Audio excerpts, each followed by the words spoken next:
These weren't just things that you go to the store and buy. This was our life on all of my VA records, all of our photographs of our family from the past, videos of the kids, all those things that cannot be replaced, along with all my military accolades that are gone.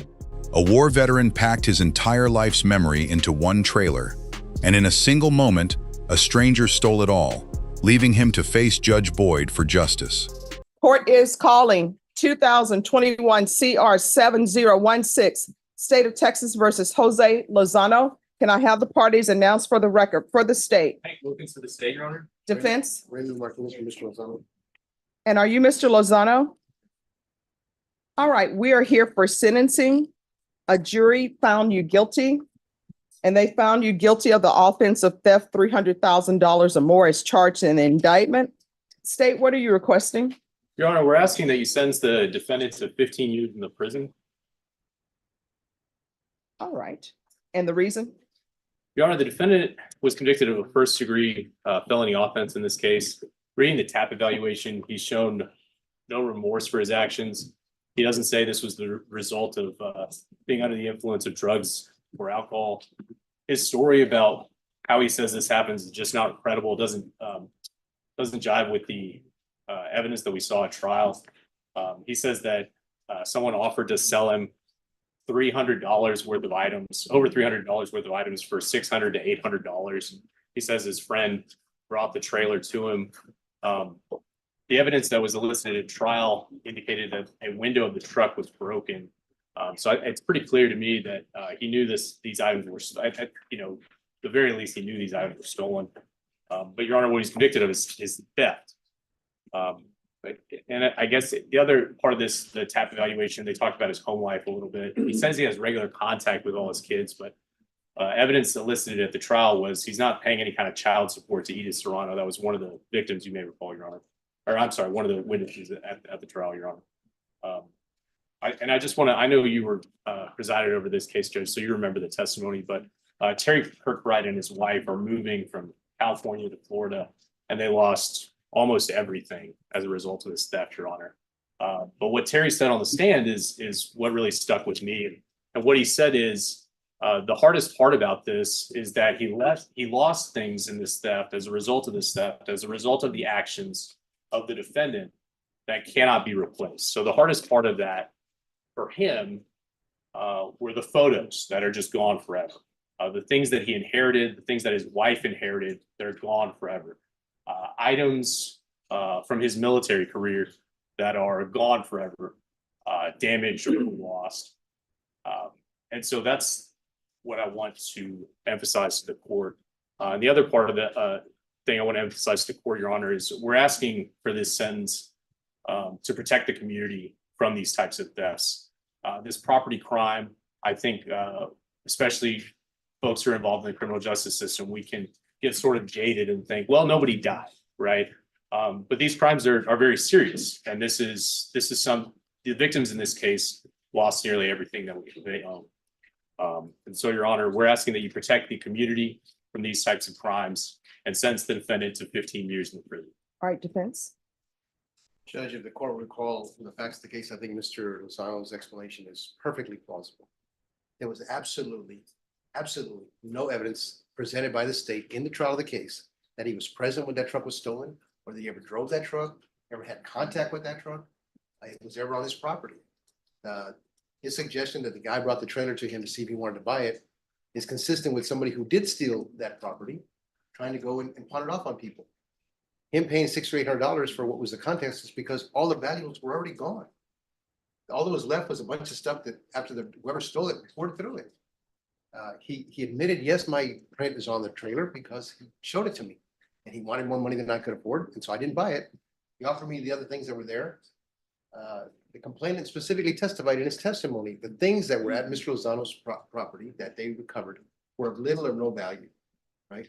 If you look at the PSI report, when they go to the restitution, it says approximately $300,000. How can you approximate that when he's already been found guilty by a jury? Well, this court knows why. It's because her math was a mess.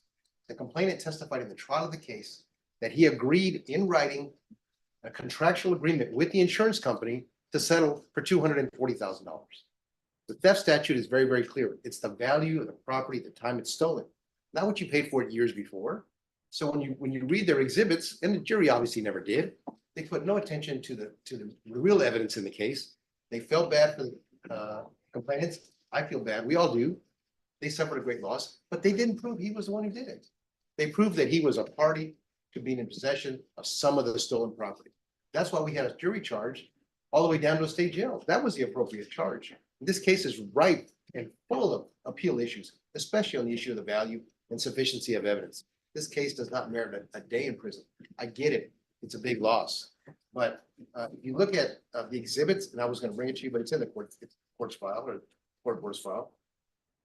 USA went through an exhaustive list, and he says I spent months and I kept updating it, telling them all the things that I lost. They put the retail value, they depreciated it down to the actual cash value at the time of the loss, right?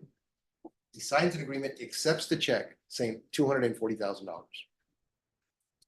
And that included the truck.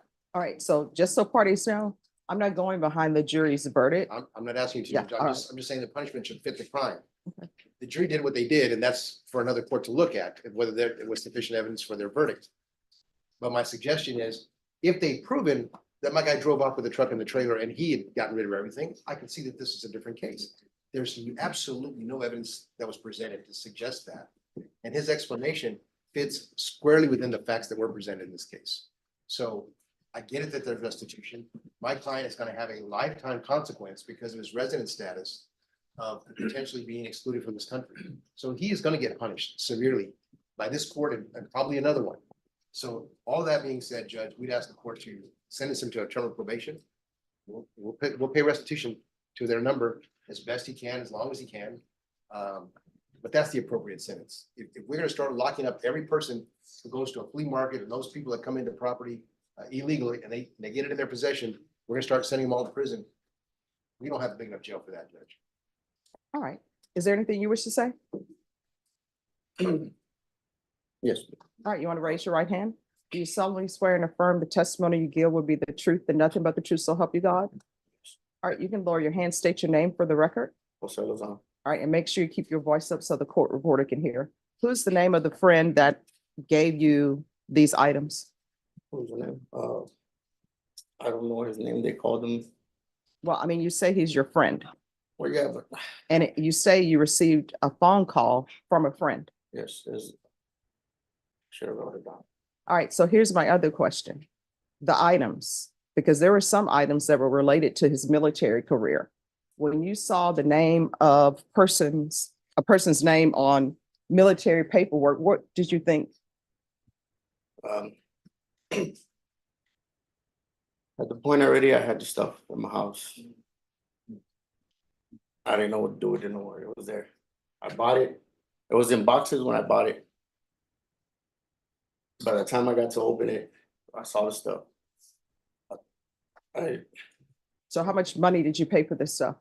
About 800, whatever was in the trailer, when I got it off, about 800 and $900. Did you look through everything before you paid 800 or 900? Boxes. So you just take a boxes sight unseen, sort of like Storage Wars? Oh, yeah. All right. And so you don't know your friend's name who phoned you. According to you, it says that you were home asleep on this date and you received a phone call from a friend. They call him Chaparro, but I out of the top of my head, I can't remember his name right now. I'm Okay. sorry. Oh, no problem. I just wanted that cleared up. All right, this is what the court is going to do.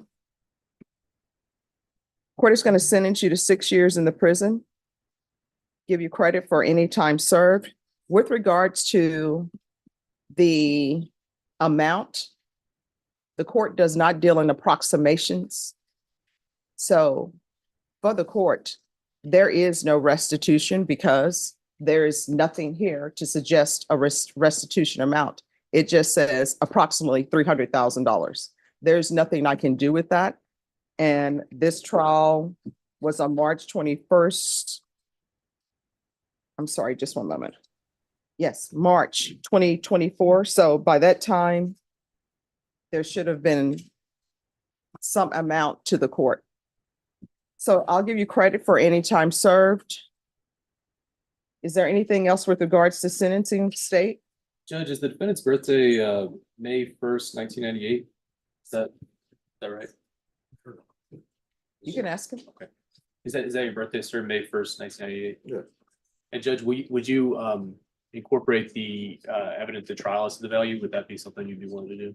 No, because again, the amount that's listed in the PSI report is approximately $300,000. And then defense counsel is correct with the amount that the complainant settled for.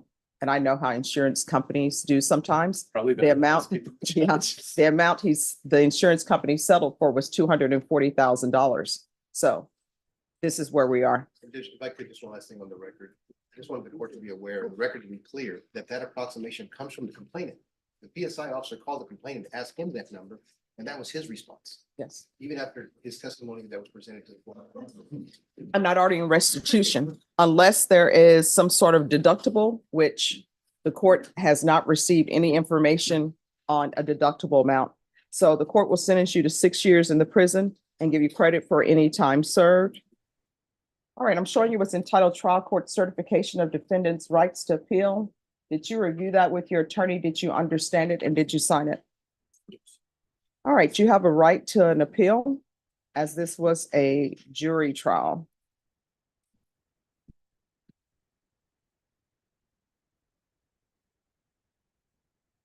And counsel, once you file that motion, Ms. Ferguson will give you a date. Yes, sir. All right, you said there's impact, brief impact. Yes, ma'am. All right. Are the parties here on Lozano? If you could start your video, please. Who's going to be the person? It's Terry Kirkbride, Your Honor. I see the sentencing's already been done. I'll just try to keep it short. I think the court's already heard most of our story. But I'll just go down the quick history. I mean, when we made our decision to move to Florida, it was to be near kids and grandkids. It was a pretty tough decision. I lived in California all my life up to that point. Sold our home, gave away pretty much all of our possessions that could be replaced, like furniture, refrigerators, that type of thing. All of our most precious items were packed up very carefully. It took us almost 3 months to get everything properly packed and wrapped. And I bought a 24-foot enclosed trailer, and that's where we packed everything in. On our journey to our joyous move to Florida to start a new life, we made it as far as San Antonio. And of course, from that moment forward, December 4th forward, it's just like our world was turned upside down. It derailed our whole joy of the move. And what was supposed to be looking for a home right away turned into almost an 8-month endeavor because we were dealing with all of the aftermath of the theft. I'm a combat veteran. One of my diagnoses is PTSD, so I was already dealing with that. And then this just totally derailed me and my wife and left us kind of in this state of like, what next? As we put the pieces together, keep in mind, it was 3 years, 3 months from the time of the theft to the time of the trial. And they had some 22, 23 resets. Each one of those resets represented to us is we had to juggle our lives around the schedule of the court. We gave up family vacations, gave up visiting sick family members. We did a lot of things during those 3.5 years, 3 years, 3 months that just kept this thing going. And now we're here at the final part of the sentencing and all that. And I feel for both sides. I feel for Mr. Lozano and how this must be for him. But I also got to understand what it was like for us. These weren't just things that you go to the store and buy. This was our life. My wife is a Native American studies. She had all of her research that was in those boxes that are gone. All of my VA records, all of our photographs of our family from the past, videos of the kids, all those things that cannot be replaced, along with all my military accolades that are gone. The impact was great. And I am glad that we're finally at a point for us anyways, where we can just kind of turn the page. I think that's enough said. All right, thank you. And Deputy, you can take him into custody. Judge Boyd delivers 6 years in prison, but for a man who survived war, this is the loss he says he'll never recover from.